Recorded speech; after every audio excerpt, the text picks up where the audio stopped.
As a reader and a feminist, it didn't float my boat, but I did read it because, obviously, for research purposes. It got the imagination flowing. People are caught up with those characters and they want to see what happens to them. Because they did centre on that relationship, you could call them romantic erotica. It was a real page-turner. I went into a charity shop and I bought my copy and it was 59p. I think that tells you everything you need to know about 50 Shades of Grey.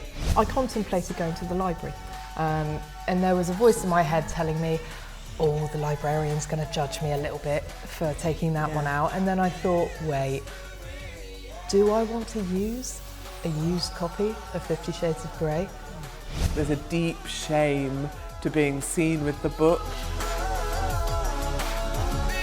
All 10 books had traces of cocaine. 50 Shades of Grey actually had traces of a strain of herpes. So I didn't go and get one out of the library. No.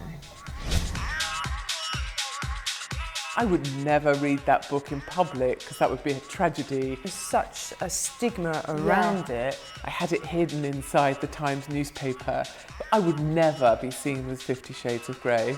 Then I'm going to spank you, not for punishment, but for your pleasure and mine. That's something kinky.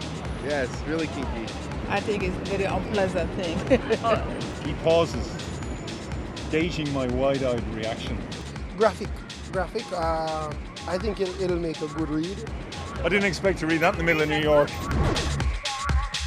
I would be more embarrassed to be seen reading it simply because of how bad the prose is. Weak prose and bad plot lines are not okay. It's just concerning, the language of it. You know, how many times did he hitch a breath? You know, every other page, his breath hitched. Well, mine didn't.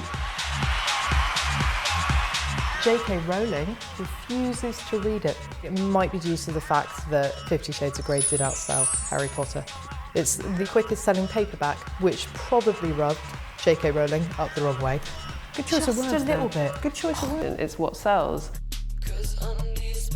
It had already sold 200,000 copies in Kindle before it even went to paper. I mean, that's extraordinary. Most books don't sell 200,000 copies in all forms. Most books sell 100,000 copies of a book in its lifetime. That's a big deal.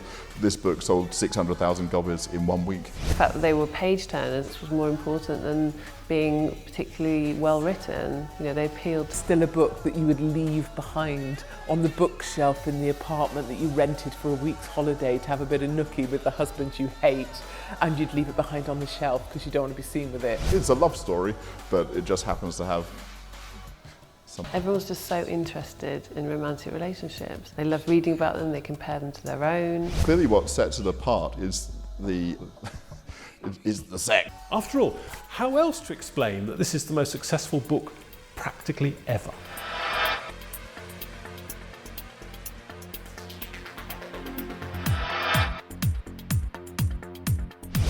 The arrival of e-book technology allowed readers to download literature discreetly on their Kindles, launching a whole new world of sales. It's the first major book to have come out of the Kindle revolution. It came along at a really critical point in publishing. Certainly technology was instrumental. Romantic fiction readers are really voracious readers. They go through books super fast. When e-readers came around, romantic fiction readers were early adopters of those because it's a way to consume books really, really quickly and have them all piled on there for them ready to read whenever they wanted. This was one of the first books that went from self-published on Kindle to mass market, print and Kindle. And at one point, the Kindle version was outselling the print version 4-1. One of the things about e-reading is that nobody can see what you're reading when you're reading it. If people wanted to read it in private, they had that opportunity to do so. It is the equivalent of the brown paper cover. Plain brown wrapper, I call it. The Kindle is the plain brown wrapper.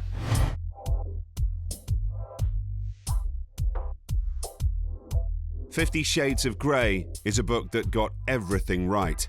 Packaging, timing, controversy.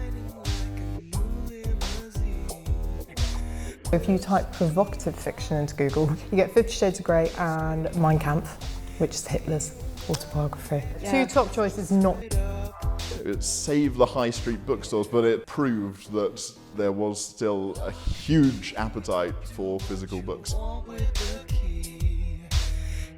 They were really clever with that cover.